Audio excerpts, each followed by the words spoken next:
success in the 90s. The legend himself, Syed Naimuddin.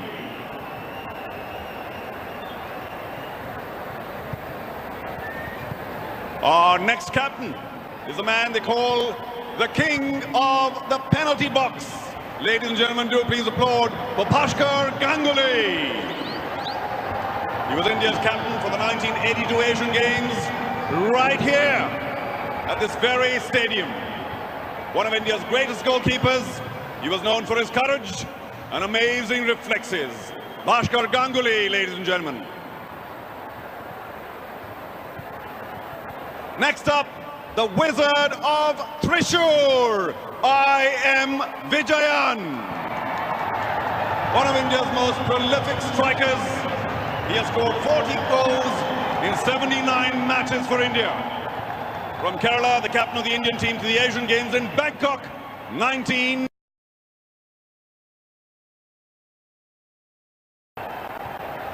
And right after Vijayan, his striking partner and Sikkim's gift to Indian football, Baichung Bhutia. Baichung Bhutia, captain India in the 2002 and 2006 Asian Games and played in over 100 matches for India.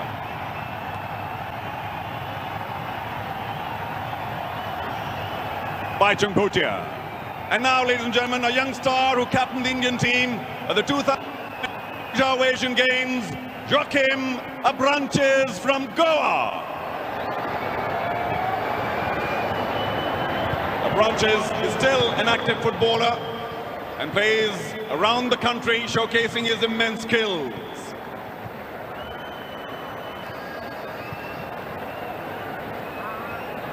Joachim Abranches. Next, India's ace striker, who has scored so many crunch goals for his country, Sunil Chhetri. Sunil scored a record 54 times in his 95 games for India and is still one of our more important players. Captain India for the 2014 Asian Games in Incheon, Korea. Finally, ladies and gentlemen, one of our most celebrated lady footballers, Bem Bem Devi. Bem Bem Devi captained the Indian team, women's team that is, in the Asian Games of Bangkok 1998 and in Incheon in 2014, representing the country for more than 2 decades. A true great. What an amazing, inspirational set of footballers. Like I said, some unfortunately have not been able to make it today. To begin with, a quick mention of our oldest living legend, the man who led India in the 1956 Melbourne Olympics, Samar Badru Banerjee, could not be here with us in time. Also a mention of the 1962 wizard, Chuni Goswami, one of the feared strikers here, also played cricket for Bengal. And finally, a rock in defense, Gurdev Singh. Unfortunately, these three could not make it here today, but we thank them for their services to Indian football. So from the past, and indeed the present, let's move on to the future. Let me remind you about a very important date, the 26th of March 2015, when in his very popular radio chat, Man Ki Baat, the Honorable Prime Minister Shri Narendra Modi mentioned that wouldn't it be nice to carry on the momentum of the Under-17 FIFA World Cup in every nook and corner of the country. Thus was born Mission 11 Million, supported by the Ministry of Youth Affairs and Sport, as well as the All India Football Federation. It has touched the lives of 11 million around the country from over 17,000 schools. Truly a remarkable effort, taking his vision forward. Here then, ladies and gentlemen, is a quick look at the story of Mission 11 Million.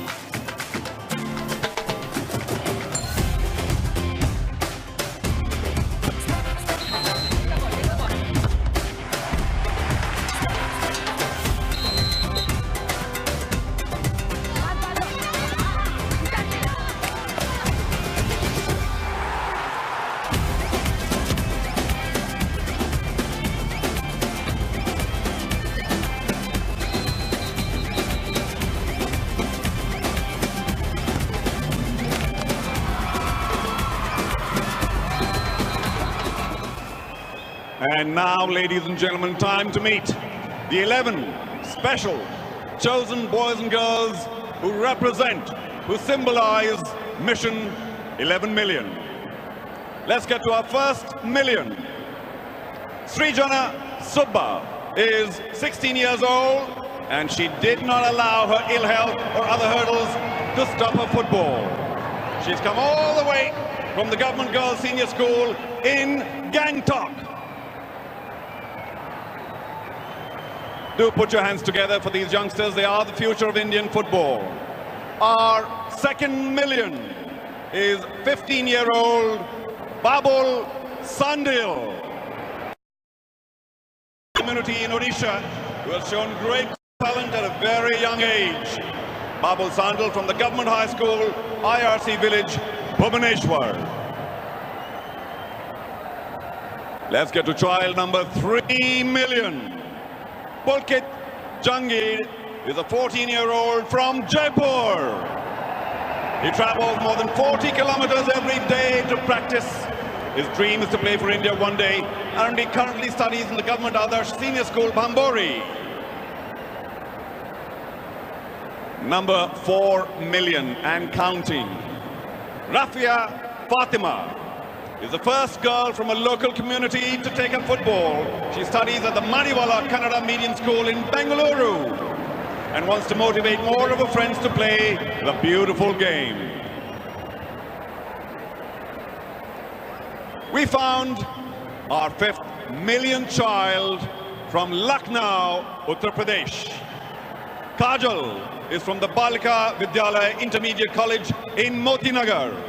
She wants to become a footballer and travel the country spreading the message of peace and good health. And that brings us to number 6 million. He is from the west of India. Chirag Ramkeval Bhai Chauhan from the CN Vidyalaya, Ahmedabad. His father, Ram Keval, works as the curator of the football field in the same school, and Chirag is now graduated from playing barefoot to playing with shoes on and hopes to make at least his state team soon. And on to the 7th millionth of our 11 million. He is from the heartland of football, Bengal. Swanidya Paul is 12 years old from the Vivekananda Institution in Shivpur, Howrah. He sleeps with his goalkeeper's gloves under his pillow and dreams of making it big for India. Swanidya Paul. Now from Diskit Nubra, Ladakh. Our 8 millionth child, Samina Fatima, walks more than a kilometer to school at 10,000 feet every day and still finds the energy to play football. Samina Fatima from the Government Girls Middle School, Diskit Nubra. Child number 10 million. 10-year-old Sharvam Toibi Devi from Andhra Government High School, Imphal. Only 10. She helps take care of her brother, feeds her hens and dogs, and walks more than 5 kilometers to play every day. A true heroine from the hills. A role model is Bim Bim Devi. And now, number 10 million, the last was 9 million. 15-year-old Idya Mary Prakash Naidu studies in Chhatrapati Shivaji Vidyalaya in Dharavi, Mumbai. Cycles more than 3 kilometers every day to school. Football is a passion, and when she is not playing, she's giving English lessons to her neighbors. And finally, our 11 millionth child born out of Mission 11 Million. A 14-year-old from the southernmost corner of our country, Kanyakumari. Symbolizing the length and breadth of the program, Bekson comes from a fishing community, studies in SBJ Vidya Bhavan Kulashekram in the Kanyakumari district.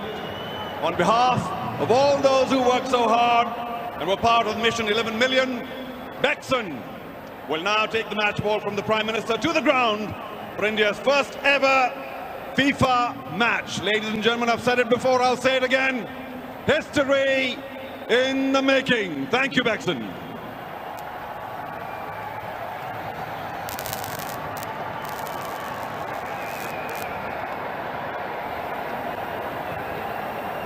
Ladies and gentlemen, The World Cup journey of 1 billion Indian begins today. Let's take a look at the 6 venues that will host this historic tournament.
So look at some Indian legends and also some stars of the future as well, and some more stars of the future on show here in Group A.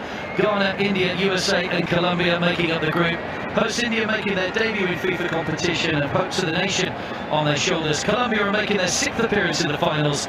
Ghana have won twice and been runners-up twice, while the USA have been in 15 previous editions but have never finished better than 4th place that 18 years ago.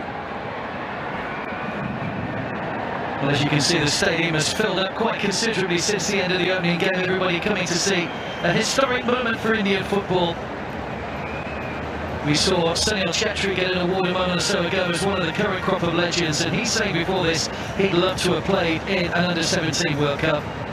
Narendra Modi, the Prime Minister, is here, come to watch this fantastic occasion, and the Indian flag, of course, very much in evidence here at the 17th playing of the Under-17 World Cup in 2017.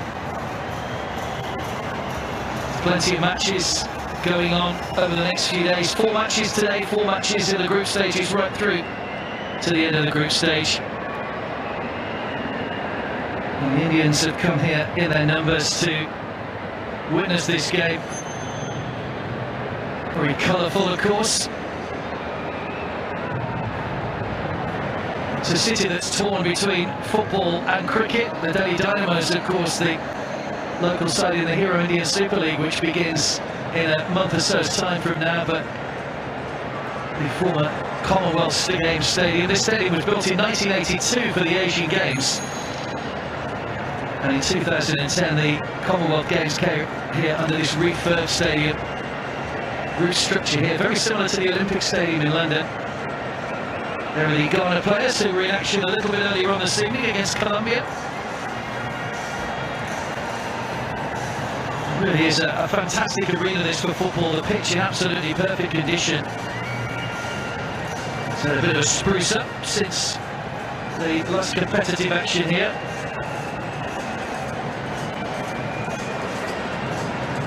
Not just the crowd that are in the stadium, some 50,000 expected for the match, but also millions of a TV audience around the world taking in this under-17 World Cup as well.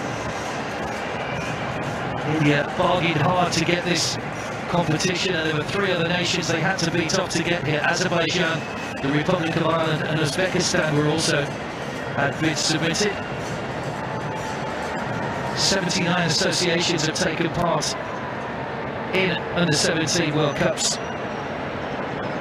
Brazil hold the record for the most number of wins, 47, closely followed by the Nigerians, who are the defending champions but aren't here this year. Nigeria won the last 2 under-17 World Cups, in fact. 2013 and 2015 in Chile. The last European side to win was Switzerland back in 2009. And indeed, they were the last team not to make it through to the finals to try and defend their title.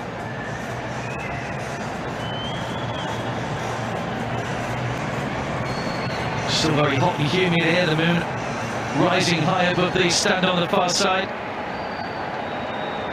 Still pleasantly warm here in New Delhi. It is heading into winter time here. It does go nicely cool in the evenings, but very hot and humid today.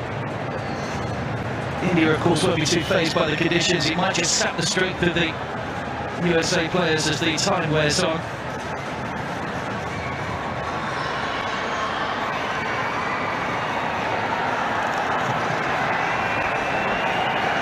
It is a massive moment. We'll have the flag parade in just a moment or two's time. The teams are starting to assemble in the tunnel, getting ready to make their bow. The Indian players, I'm sure, will be feeling a little bit nervous. Got back to the hotel last night, and a lot of the players had friends and family there, all being introduced to the coach, and just embracing the whole scenario of playing in on a world stage, which is the first time India have been able to do that. Here is the well choreographed banner unfurling, which will take place in just a moment. Very impressive when they did it for the first match. Let's see if they can get it right for the second time as well.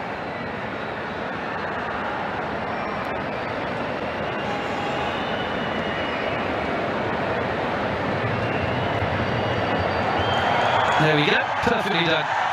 Very good.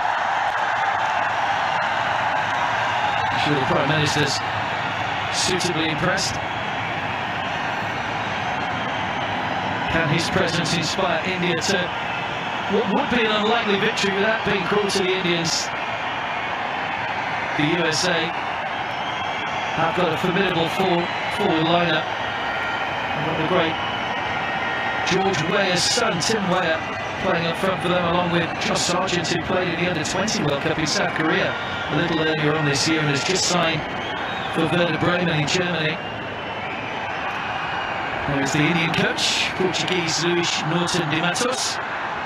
Took over in February. And he's really become a father figure to the team after the former coach was sacked.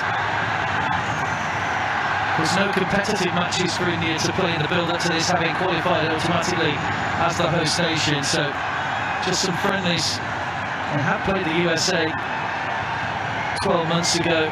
And I know their coach John Hackworth is mindful of the threat that India can pose, particularly on home soil. And Matos saying in his press conference that he wants it to be 12 players for India today, the 11 on the field, and the crowd being the extra man as well to try and urge them to victory. And I'm sure they'll kick every ball with their Indian heroes on the field once we get underway in just a few minutes' time from now.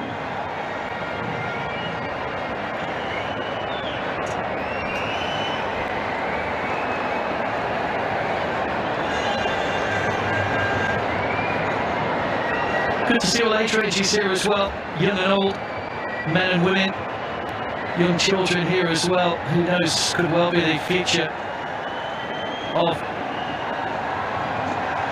football in India. Here come the 2 flags over the Adidas Krasava match ball, which is the ball used for the Confederations Cup and also the Under-20 World Cup in South Korea as well.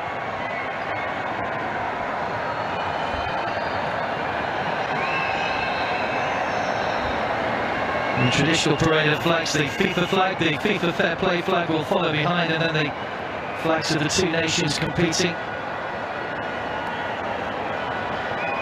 Really has been a real sense of anticipation around here. All the local papers have been featuring the Indian team, and lots of well-wishers, as I say, at the hotel last night, coming to pay their regards and wish the team well on their quest to try and make it beyond the group stages. Don't forget, 2 teams from each group automatically qualify for the quarter-finals, plus 4 of the 6 third-place teams. So there is plenty to play for. Even if you do drop points in your opening match, 3 opportunities, but tough games. It is one of the tougher groups in this competition. Colombia and Ghana battled out a fantastic match a little earlier on this evening. We know what they bring to the tournament. And tonight we get a first look at what India can bring. And again, the coach asked yesterday, is the underdog factor going to play a part? The fact that nobody really knows what India are like in competition. Can they use that to their advantage and they shock the Americans, who certainly won't be taking anything for granted, you can be sure of that, over the next couple of hours or so. Here come the flags then. The Stars and Stripes of the USA, followed by the Indian flag.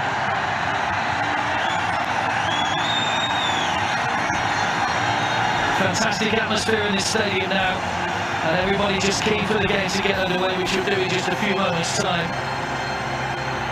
The FIFA Under-17 World Cup in India 2017 is well and truly underway.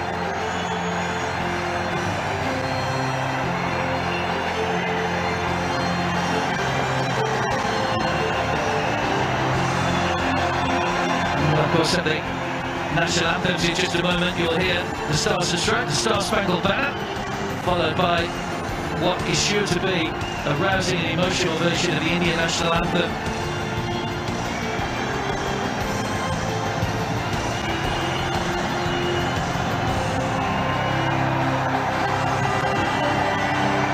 It's a well-rehearsed routine here for these youngsters who were here yesterday perfecting their flag positionings.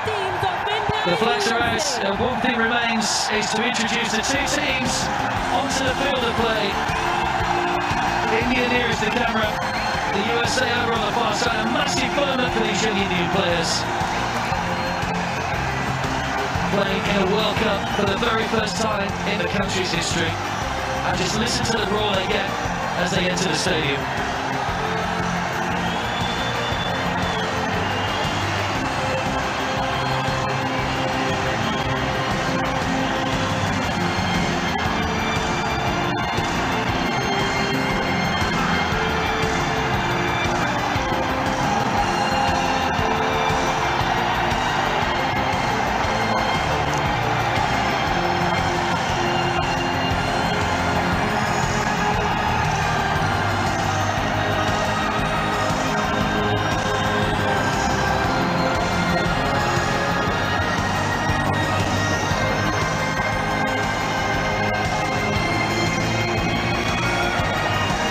Prime Minister looking on intently, a very proud moment. He was very vocal in his support of the bid for this competition.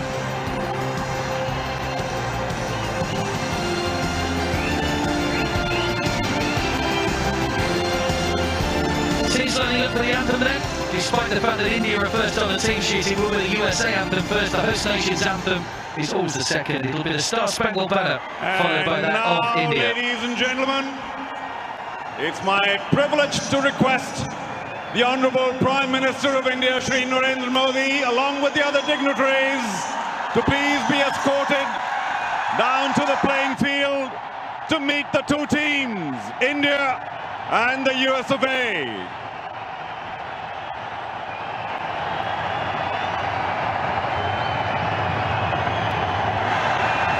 Seems to be enjoying himself. As all of you may know, our Honourable Prime Minister is a very ardent supporter and believer in the power of health. This stadium was actually named after the first Indian Prime Minister, Jawaharlal Nehru, who held office from 1889 to 1964. Narendra Modi is the 14th Indian Prime Minister. And of course the current Prime Minister, no limit on the amount of time you can hold that Prime Minister's position.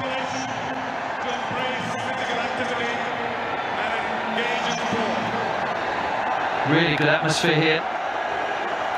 Josh Sargent, the American captain, makes his way to the end of the line to greet the Prime Minister, and he will introduce his team to Mr. Muddy.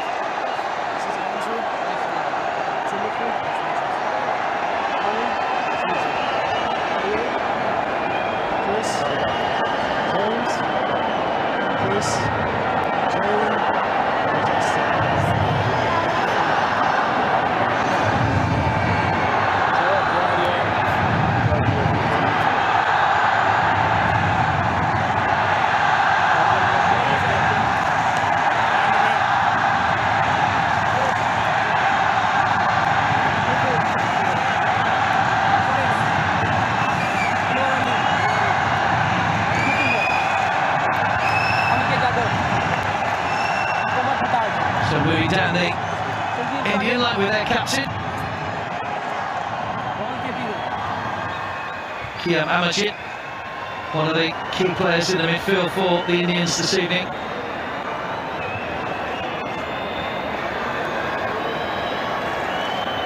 Ladies and gentlemen, please stand for the national anthem of USA. So here come the two national anthems.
And now, the national anthem of India.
Well, tremendous atmosphere as the Prime Minister leaves the field. Fantastically rousing version of the national anthem. We're almost ready for kick-off. The two teams shaking hands as the Americans make their way along the American lineup. Josh Sargent there, the captain, leading the way. Needs a good start from the Indians here because they have got pace, they have got power, the Americans. But India will hope to harness that and use the momentum that they've got for making it into this competition to help see them through. Let's take a look at the two teams. India's starting lineup there. Strong lineup as well. They'll have Wanjam, Suresh Wanjam and Amajit Kiam as the two holding midfielders. Moran Them is the goalkeeper. Too sure of the form. It'll probably be a 4-4-2 formation for the Indians, which is their more favoured formation. Luis Norton de Matos